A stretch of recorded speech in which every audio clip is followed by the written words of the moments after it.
आपल्याला राहायला घर असावं, दाखवायला नसावं. किती आनंदी जगायला चांगलं आहे हो, काय लागते. आणि आपण शेवटी अन्नदाता आहे हो, देणार आहे आपण. काय कमवायचं तर गावागावात घर बांधायचं, तर कसं बांधायचं, जाग स्वतःच्या गरजा काय आहेत बाबा, आणि त्या गरजेपुरतं सहज आपल्याला घरात मिळते. आणि त्याला आपल्याला कुठं सुद्धा जायची बाजारात गरज नाही, कुणाकडे हात पसरायची गरज नाही, कुणाचं अनुदान मागायची गरज नाही. ते जर त्याला कळलं आणि त्याने दोन गोष्टीवर नियंत्रण ठेवलं, बाबा अन्न वस्त्र निवारा, ही आपल्या घरातच भागणारी गरज आहे ना. आपल्याला राहायला घर असावं, दाखवायला नसावं. दाखवायला घर बांधलं की कर्जबाजारी झालं. आणि मुलाचं लग्न साधं केलं ना, साधं मुलं होतात. आता आम्ही काय इंदुरीकर महाराजाच्या कीर्तनात लग्न केलं, झाले ना तोंड, किती पाहिजेत तुम्हाला. म्हणजे किती आनंदी जगायला चांगलं आहे हो, काय लागते. त्यांचं कसं असतं, आणि निसर्ग शो मध्ये जास्त पैसा, हा, आणि करायची गरज नाही आपल्याला त्याची. आणि आपण शेवटी अन्नदाता आहे हो, देणार आहे आपण, मागणार नाही आपण. हा धाकटा मुलगा आहे आमचा, ते लाल बांधलेला, बरोबर, त्याची पळापळी चालू आहे. काय एक मिनिट फक्त उभा करा, त्याला नाही दिसत. उभा राहा, उभा इथून रस्ता येतो तू पण. ए बाया,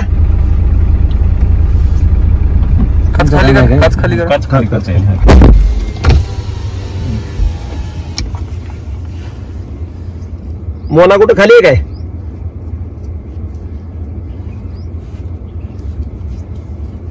लय जिद्द. चांगला झाला कांदा. भालेराव सर रात्री कार्यक्रम होता, ती रात्री सोलापूरला गेलता. बरं बरं बरं, कसं काय ती गाडी, ती पिकअप आहे ना, हो हो, त्याच्यामुळे ते सगळं करतो हँडल, ते गाडी चालवतो असं.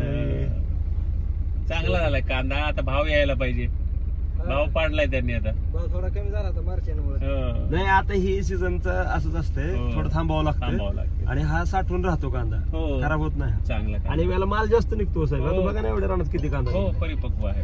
लय काल माल निघतो, बेफाम माल. चला ठीक आहे मग. हो चालतंय.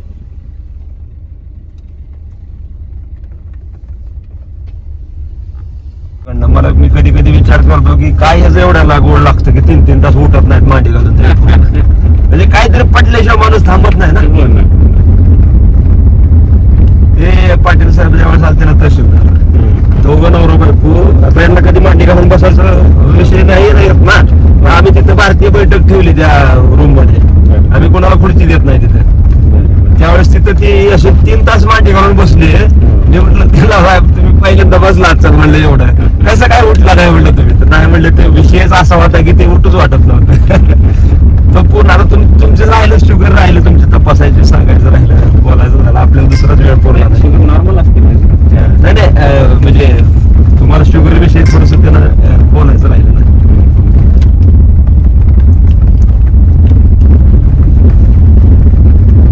दिलाय आपल्याला भरपूर, घेता येणार फक्त. आणि वडिलांची आमची एक इच्छा होती सर, काय कमवायचं मला म्हणायचे, काय कमवायचं तर गावागावात घर बांधायचं, तर कसं बांधायचं, जागा घेऊन नाही, माणुसकीचं बांधायचं. ते मी वडिलांच्या डोळ्यात देखत संघटनेत असताना बांधलं. आणि ते वडिलांनी भरभरून बघितलं. सर्वच ताई काशीकर हे वडिलांना भेटून गेल्या.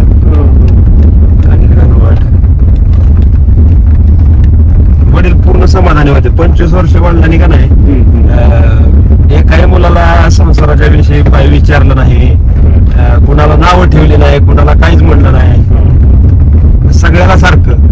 भाषण करून उठलो का नाही मी, तुमचा गणेश पवार म्हणून एक जोडीदार होता,